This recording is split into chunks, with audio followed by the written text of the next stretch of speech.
Conserver l'esprit de résistance et de fraternité est le double message que veut transmettre la LICRA, la Ligue internationale contre le racisme et l'antisémitisme. Entretien avec Christine Coé, présidente de la LICRA pour Saint-Étienne Agglomération, qui nous permettra de mieux cerner en quoi consiste la LICRA et son rôle au sein de la ville de Saint-Étienne.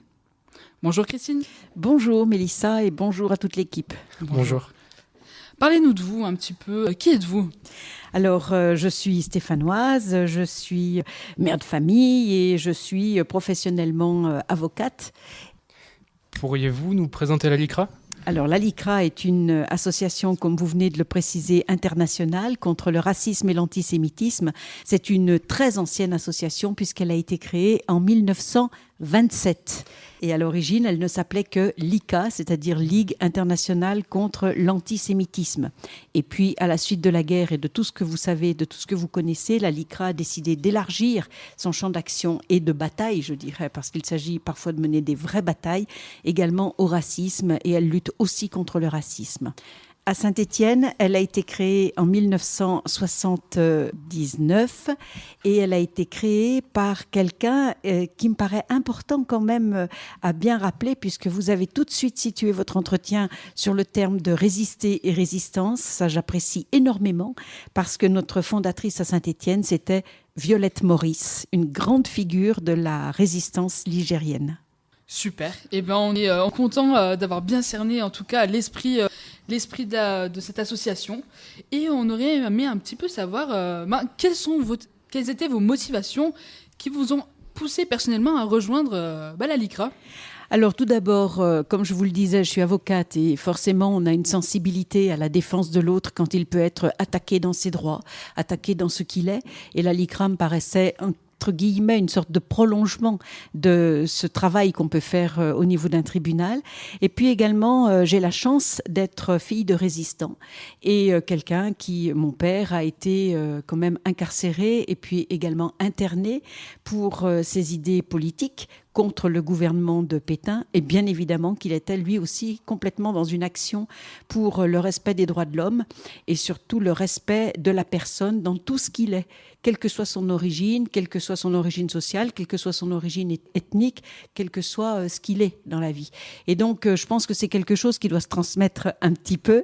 Et moi, il m'a paru tout à fait naturel d'entrer dans cette association pour être justement aux côtés de celui qui peut être attaqué dans ce qu'il est, simplement ce qu'il est. Et c'est ça le problème du racisme et de l'antisémitisme.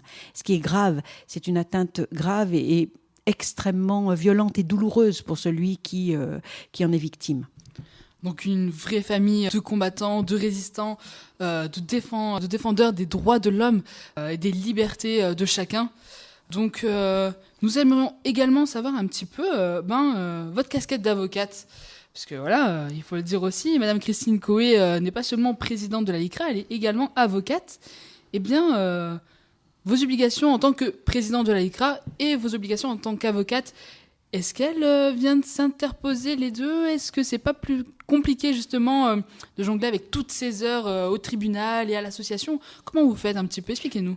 Alors d'abord, concrètement parlant, c'est vrai qu'il faut jongler et comme beaucoup d'autres qui sont militants à la LICRA, on est obligé d'attendre de pouvoir un petit peu mieux gérer son temps professionnel et son temps familial parce que comme je le disais tout à l'heure, je suis également mère de famille et surtout maintenant, je suis grand-mère, donc ceci quand même représente beaucoup de temps. Donc en temps, ça représente beaucoup de gestion, mais ça représente aussi une implication qui n'est pas lourde parce que ce sont des endroits où j'ai envie de me battre et j'ai envie d'être là aux côtés de celui, comme je le disais tout à l'heure, qui peut être attaqué dans sa personne. Alors le métier d'avocat est un petit peu particulier parce qu'effectivement on prête un serment et un serment qui est tout à fait universel d'apporter notre concours à la défense, au conseil de tous ceux qui doivent venir et tous ceux qui peuvent être amenés à avoir recours à notre défense. Alors c'est vrai qu'à ce titre, je n'ai jamais refusé la défense de qui que ce soit. Quelles que soient ses opinions et quel que soit ce qu'il pouvait être, même si ses opinions et ce qu'il est dans la vie pouvaient me heurter moi personnellement, profondément.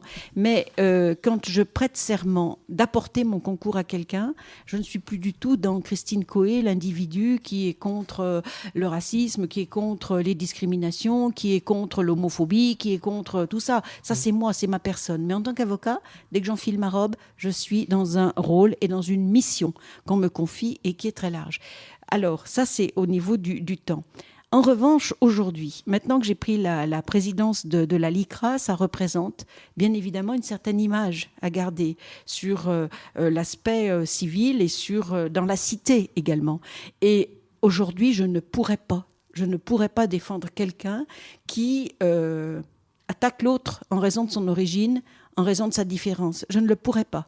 En revanche, la LICRA peut parfaitement se constituer partie civile, c'est-à-dire être avocat et défendre la personne qui est attaquée. Très bien. C'est une histoire très, très touchante. Est-ce que vous pourriez aussi nous présenter les personnes qui composent l'association ? Alors, actuellement, on n'est pas très nombreux à Saint-Étienne parce que c'est vrai que ça représente beaucoup de temps et puis que les militants sont souvent beaucoup sollicités aussi dans d'autres domaines. On les voit appartenir à d'autres associations et ça, c'est toujours un petit peu compliqué. À Saint-Étienne, mon groupe de militants et de bénévoles est constitué de personnes qui ne sont pas très jeunes, qui sont de ma génération et on recherche beaucoup des jeunes et il faut savoir qu'à partir de 16 ans, on a le droit d'adhérer librement à des associations. Donc, je fais un petit clin d'œil à notre public ici et puis à vous-même qui m'interviewez. On recherche de la jeunesse pour pouvoir parler à d'autres jeunes et pour pouvoir parler à d'autres enfants, puisque la LICRA intervient énormément dans le domaine éducatif. Nous sommes très présents dans les écoles, dans les lycées, pas encore à l'université, mais peut-être qu'un jour on y sera, nous l'espérons tous. Et voilà, donc j'en profite juste au détour de cette phrase pour dire qu'est-ce qu'on serait content qu'il y ait d'autres bénévoles qui se joignent à nous. Un petit message à nos auditeurs. Tout à l'heure, on était en off, si je puis dire, avec Christine. Et elle nous a parlé d'une intervention qu'elle a faite dans une synagogue. Et on aurait aimé, justement, qu'elle vous le fasse partager maintenant à vous, nos auditeurs. Parce que c'est une histoire qui nous a touchés et qui nous concerne tous. Donc voilà, je te laisse la main, Christine. Merci beaucoup. C'était une expérience très, très intéressante et, me semble-t-il, importante. À l'initiative de quelqu'un qui s'appelle Farid Bouabdallah, qui s'occupe du Nouveau Théâtre et qui s'occupe également d'une meilleure vie ensemble, pour le classer dans une catégorie un petit peu large, eh bien, nous avions fait venir à Saint-Étienne une personne qui s'appelle Delphine Horviller et une autre personne qui s'appelle Rachid Benzine. Qui sont ces deux personnages ? Des personnes intéressantes parce que l'une est rabbin, Delphine Horviller, libérale, ce qui est rarissime, puisqu'en France, il n'y a que 2 rabbins femmes. Et Rachid Benzine est un islamologue, philosophe, lui aussi libéral. Et ils ont écrit un livre ensemble qui s'appelle « Les 1001 façons de pratiquer le judaïsme et l'islam ». Il nous a paru intéressant de faire venir des jeunes et de sensibiliser des jeunes à une pratique qui peut être commune, mais également à une laïcité. Parce que c'est le maître mot, je pense, du combat de la LICRA, c'est la laïcité. C'est ça qui sous-tend toutes nos interventions et toutes nos explications. Donc, on a fait venir des jeunes du lycée Honoré d'Urfé, entre autres. Donc, il devait y avoir 2 ou 3 classes de jeunes de première et terminale qui ont pris sur leur temps, qui ont pris sur leur programme pour aller ce jour-là, pendant une matinée, à la synagogue. Et là, l'expérience m'a été, pour moi, très émouvante, parce que j'ai vu des jeunes que parfois on décrit, que parfois les gens de mon âge ont tendance à rejeter et à critiquer. J'ai vu des jeunes dans un respect énorme par rapport à ce lieu et dans une envie de découverte de l'autre, dans sa différence. Et l'intervention a pris quand même un certain temps. On entendait une mouche voler. Et ensuite, un feu de questions de jeunes qui avaient envie de découvrir vraiment l'autre et la pratique de l'autre, et aussi de la pratique ou de la non-pratique. Parce que, comme je disais tout à l'heure, la laïcité, c'est pas du tout le rejet de celui qui croit, c'est pas ça du tout. C'est le respect de celui qui croit et de celui qui ne croit pas.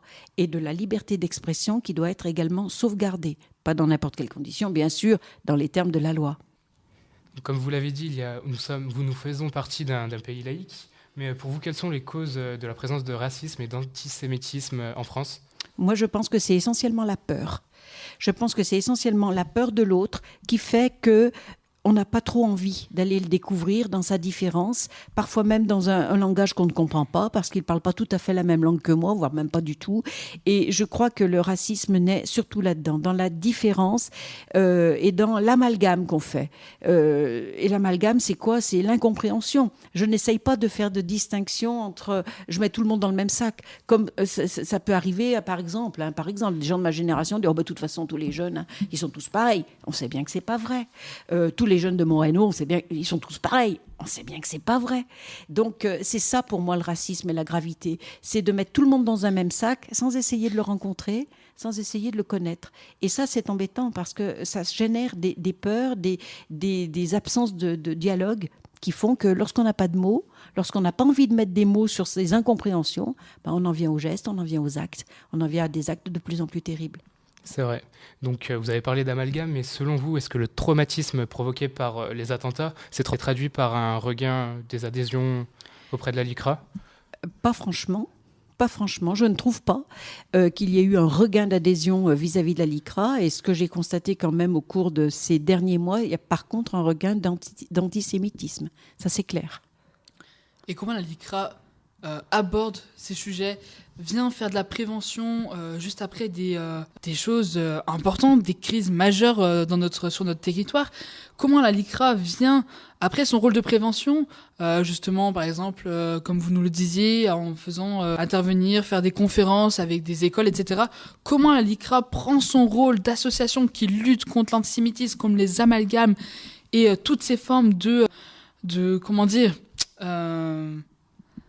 d'impact sur les égalités, la fraternité également. On peut reprendre le sigle de la nation. Voilà, comment la LICRA met en place, quelles sont les choses que met en place la LICRA après de tels événements? Vous avez raison de rappeler la devise de notre République, liberté, égalité, fraternité, parce que ce sont les premiers mots qu'on dit aux personnes auprès de qui on intervient, que ce soit des petits-enfants, des ados et ensuite des jeunes, et j'espère bien plus tard à l'université si on arrive à mettre des choses en place.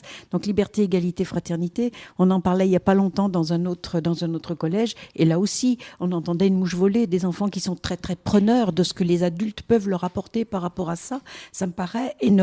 La liberté, comme on dit, c'est un droit, effectivement, c'est un droit qui existe pour tous, mais on explique que ce droit-là, il a des limites dans le droit du voisin, dans le droit de celui que je rencontre. Là, ça, c'est la liberté. L'égalité, c'est un devoir. On doit se battre pour que, quelle que soit notre origine, on soit à égalité sur notre terre, non seulement naître dans l'égalité, mais également y demeurer. Et puis la fraternité, c'est un idéal. Donc, comment est-ce qu'on fait? On intervient, on essaie d'intervenir partout.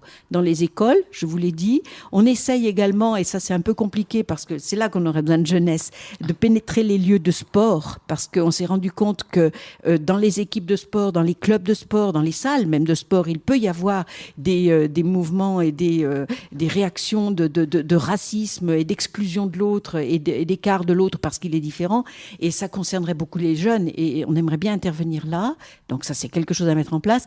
Actuellement, on fait un énorme travail sur la santé et notamment la lutte contre les discriminations dans le domaine de la santé, que ces discriminations viennent du soigné par rapport aux soignants, parce qu'on a certains soignés qui ne veulent pas avoir affaire par exemple à un homme ou vice-versa à une femme. Et dans l'autre sens, on a aussi des soignants qui peuvent être dans une attitude d'exclusion de l'autre ou voire même de réticence par rapport aux soins à celui qui est différent. Donc on est en train de préparer, et là on aborde aussi le milieu de l'université, un DU, un diplôme universitaire qui concernera les discriminations, mais qui concernera, ce qui me paraît très intéressant, les médecins, les étudiants médecins et voire les jeunes médecins, les juristes, ça me paraît également intéressant qu'on puisse travailler ensemble, et les sociologues. Donc ça me paraît une piste intéressante. Et puis, comme vous le disiez également, il y a la justice. Et alors là, c'est vrai qu'on est très présent aux côtés de ceux qui ont éventuellement qui sont victimes de ces agressions qui sont gravissimes. Alors on les aide à porter plainte, on les aide à aller au tribunal, on est au tribunal et on assure leur défense. Et la LICRA a ici aussi à Saint-Étienne une équipe d'avocats qui s'occupe justement de cette partie-là juridique. Très bien. Et comment ont évolué les missions au fil des années de la LICRA depuis 1960 ? Alors ici, depuis 1976 en fait, la toute première réunion de fondation, et puis ensuite ça a un petit peu avancé avec en 1979.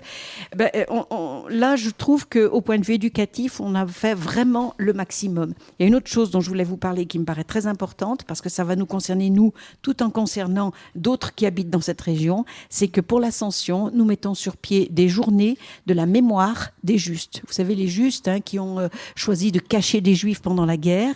Il y a un mémorial au Chambon-sur-Lignon qui est absolument extraordinaire. Et pendant le week-end de l'Ascension, nous organisons 3 jours de réflexion, dont un qui va être consacré aux enfants et aux jeunes.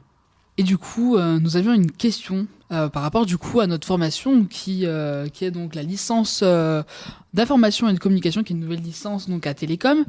On aurait aimé aborder justement la notion de digital, la notion de numérique. Comment la LICRA, en ayant des personnes qui sont pas nées dans cette génération du zapping, génération d'Internet, comment vous faites pour aller au-devant et dire à des jeunes qui sont sur Snapchat, Instagram, Facebook, comment on fait pour faire de la prévention sur ces usages, sur l'usage de ces nouvelles technologies. Vous avez tout à fait raison. C'est une partie extrêmement importante maintenant de notre travail. C'est un peu plus difficile pour les gens de ma génération. Il faut absolument s'y mettre. Comme on disait tout à l'heure, c'est vrai que Facebook, ça concerne une certaine partie, une génération d'avant vous, je pense, et qu'aujourd'hui, on est sur d'autres réseaux et d'autres facultés encore bien supérieures de rester en contact les uns avec les autres. Il y a toute la partie également du dark web qui est quand même quelque chose à surveiller extrêmement près. Et donc, à la LICRA, au national, si vous allez sur le site de la LICRA, vous verrez qu'il y a toute une partie d'activité là-dessus et que là, justement, on a une bonne équipe de jeunes qui nous sensibilisent. Moi, personnellement, j'y avais été sensibilisée parce qu'en tant qu'avocat, et je suis aussi également avocat des jeunes et des enfants, je me suis rendu compte des dégâts que ça pouvait faire et j'ai eu à prendre en charge des enfants victimes de harcèlement. Donc, forcément, il y a une sensibilité que j'ai par rapport à ça. Mais c'est vrai que vous avez complètement raison. C'est un aspect sur lequel il faut vraiment qu'on insiste aujourd'hui. Alors, localement, on essaye de faire vivre comme on peut, disons-le. Alors, c'est pour ça qu'on aurait besoin de jeunes, je le redis, notre Facebook. Nous vous écoutons. On va faire passer le message. Si vous voulez venir nous faire un petit cours, comme ça, vous auriez peut-être une adhésion gratuite, sait-on. Pourquoi pas. Et donc voilà. Mais au national, sur le site, j'invite les auditeurs à aller farfouiller et vous verrez qu'il y a des choses extrêmement intéressantes qui se font justement par rapport à la vigilance sur les réseaux sociaux.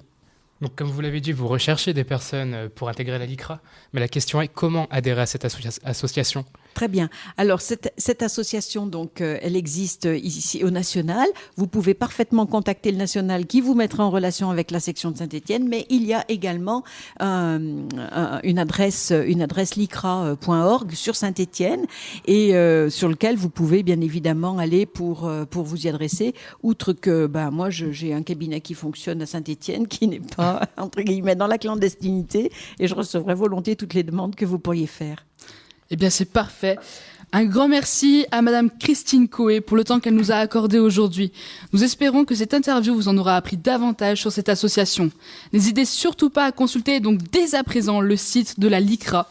C'était Mélissa et Lucas, étudiants en 3e année de licence Information-Communication à Télécom Saint-Étienne. Merci beaucoup et Merci félicitations de ce travail. Merci.